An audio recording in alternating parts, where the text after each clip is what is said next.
बिस्मिल्लाहिर्रहमानिर्रहीम। सवाल ये है कि क़ुरबानी का जानवर ख़रीदने से पहले किन किन बातों का ख्याल रखा जाए। तो याद रखना, क़ुरबानी का जानवर ख़रीदने से पहले बुनियादी तौर पर 3 बातों का ख्याल रखना इंतहाई ज़रूरी है। नंबर 1, क़ुरबानी का जानवर उम्र में मुकम्मल होना चाहिए, उसकी उम्र कम नहीं होनी चाहिए। यानी जो शरीयत ने उम्र मुकर्रर की है, मसलन ऊँट या ऊँटनी के लिए 5 साल, गाय, बैल, भैंस, भैंसा के लिए 2 साल, बकरा, बकरी, दुम्बा और भेड़ के लिए 1 साल उम्र मुकर्रर की गई है।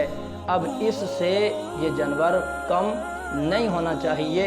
एक दिन भी अगर कम होगा तो उस जानवर की कुर्बानी जायज़ नहीं होगी। हाँ, अलबत्ता भेड़ और दुम्बा के अंदर ये रियायत दी गई है कि अगर वो कदोकामत के अतबार से, जिसामत के हवाले से इतना मोटा ताज़ा हो, इतना बड़ा हो कि दूर से देखकर साल भर का लगता हो, उसकी उम्र कम हो लेकिन देखने से साल भर का लगता हो, तो अब उस भेड़ या दुम्बे की कुर्बानी जायज़ है। लेकिन याद रखना कि ये रियायत सिर्फ़ और सिर्फ भेड़ और दुम्बे के अंदर दी गई है। बाकी जानवरों की जो उम्र मुकर्रर की गई है उससे एक दिन भी जानवर कम होगा तो उसकी कुर्बानी जायज़ नहीं होगी। और ये भी याद रखना कि उम्र का जो हिसाब होगा वो कमरी महीनों के एतबार से होगा, वो चाँद के तारीख़ के हिसाब से होगा।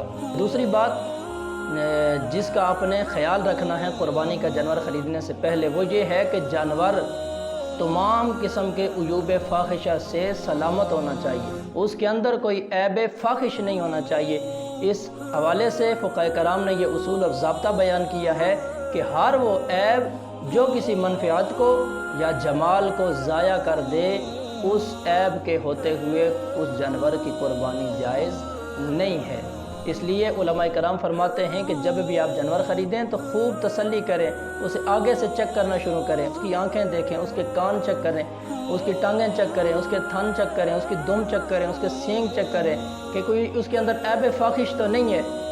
तो जब खूब तसल्ली हो जाए उसके बाद आप कुर्बानी का जानवर ख़रीदें। तो इसलिए दूसरी चीज़ का जो ख्याल रखना है वो ये है कि कुर्बानी का जानवर तमाम उयूब फ़ाहिशा से पाक होना चाहिए, क्योंकि ऐब फ़ाहिश के होते हुए कुर्बानी जायज़ नहीं है। और तीसरी बात जिसका आपने ख्याल रखना है वो ये है कि कुर्बानी का जानवर देखने में खूबसूरत होना चाहिए, देखने में खूब मोटा ताज़ा होना चाहिए।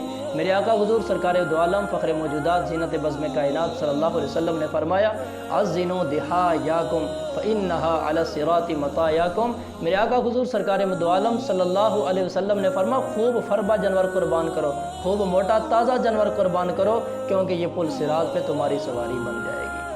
यही जानवर जिसकी आप कुर्बानी कर रहे हैं तो ये पुल सिरात पे तुम्हारी सवारी बनेगी। लिहाजा आज जितना मोटा ताज़ा, जितना कदो कामत और जिसामत के हवाले से बेहतरीन जानवर कुर्बान करोगे, कल इतनी खूबसूरत आपकी पुल सिरात के ऊपर सवारी बनेगी। इसलिए मेरे आका हुज़ूर के गुलामों, कुर्बानी का जानवर ख़रीदने से पहले इन 3 बातों का ख्याल रखना है कि उम्र में भी जानवर पूरा होना चाहिए, उम्र कम नहीं होनी चाहिए, और ऐब फ़ाहिश से भी पाक होना चाहिए। तीसरी बात का जो ख्याल रखना है वो ये है कि जानवर देखने में खूब मोटा ताज़ा होना चाहिए, खूबसूरत हसीन से हसीन मोटा ताज़ा कीमती जानवर कुर्बान किया जाए। अल्लाह रब्बुल आलमीन हम सबको अमल की तौफीक